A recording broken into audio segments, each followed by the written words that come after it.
Well, this is awkward. I couldn't really think up a good intro for this episode, sorry guys, so here's a weird picture of me instead.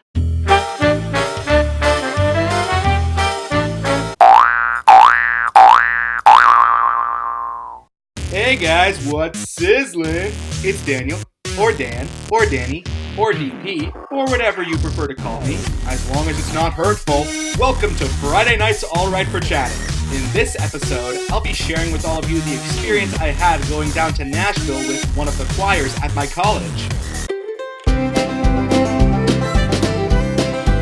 Everyone who went on this trip, myself included, spent at least 2 months trying to memorize all of the music we'd be singing. On the weekend of the trip, we had 2 rehearsals, which, when combined, would add up to 7.5 hours. The resort we were staying at in Nashville, called the Gaylord Opryland, was hands down the most visually mind-blowing hotel I have ever been in. Holy crap, is its design phenomenal and groundbreaking. It felt like an entire beautiful city cooped up in an indoor greenhouse. There were restaurants, shops, arcades, river cruises, a conference center, a water park, and I'm sure I'm missing some other elements. I'll definitely get to some of these elements later on in the episode.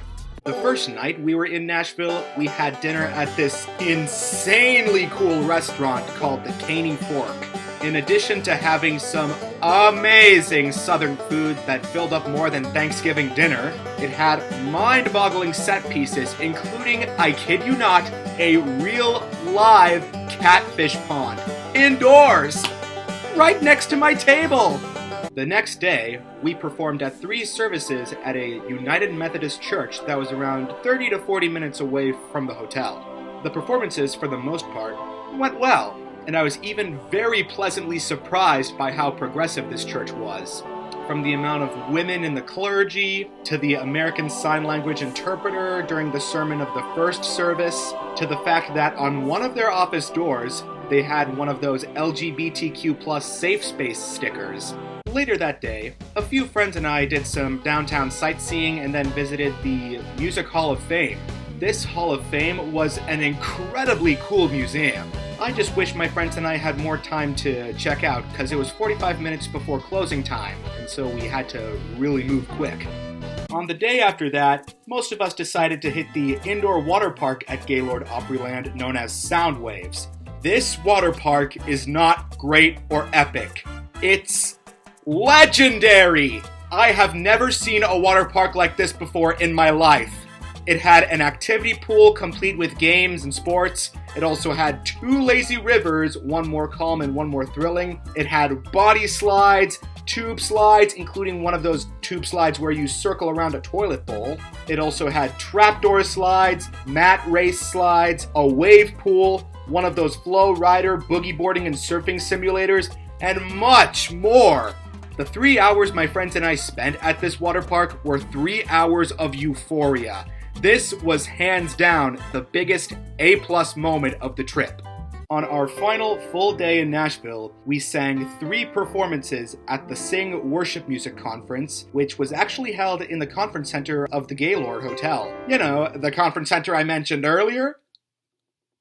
At the last of these 3 performances, we performed with 2 other college choirs, and all 3 choirs, including ours, were accompanied by choral composer Dan Forrest. I kid you not! He literally legit accompanied us!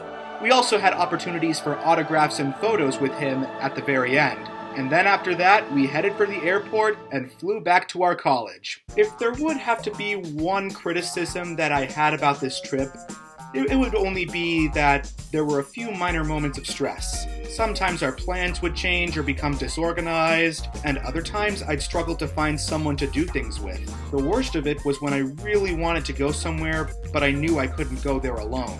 This was especially painful whenever I was trying to get back to my hotel room. However, these were all very small inconveniences, and none of them ruined the whole experience.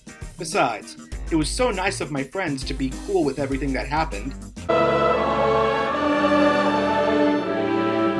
In conclusion, this was the best choral trip that I've embarked on in the past 3 years, thanks to plenty of fun, really successful performances, amazing attractions, including a groundbreaking water park, and phenomenally groundbreaking visual environments, including the most visually holy crap phenomenal hotel I've ever stayed in.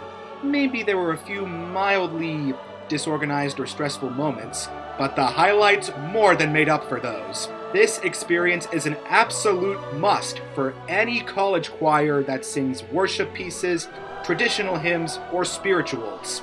And also, if you've never been to Nashville, this experience would be an amazing first impression for you.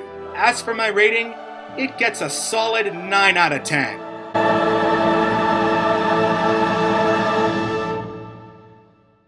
Well, that's the end of today's episode. Have you ever been to Nashville? Have you ever been to the Gaylord Opryland, the Music Hall of Fame, or the Sing Worship Music Conference? Please feel free to keep the conversation going by dropping either a comment or a video response with the hashtag Friday Nights Alright for Chatting. Don't be mean though! I'm watching you! If you like this video, please feel free to click the like button. If you want to follow me on more of my adventures, please feel free to subscribe and ring the bell so that every time I make a video, you'll be the first to know. Also, I've left the links to all of my social media pages in the description below, in case you guys want to follow me on social media. Also, starting next week, since I'm about to head back to college, I'll be making episodes in my new apartment. And so it'll definitely be a change in pace, but Season 2 will still be going strong. Alrighty, thank you all for watching. I'll see you next week. Stay awesome!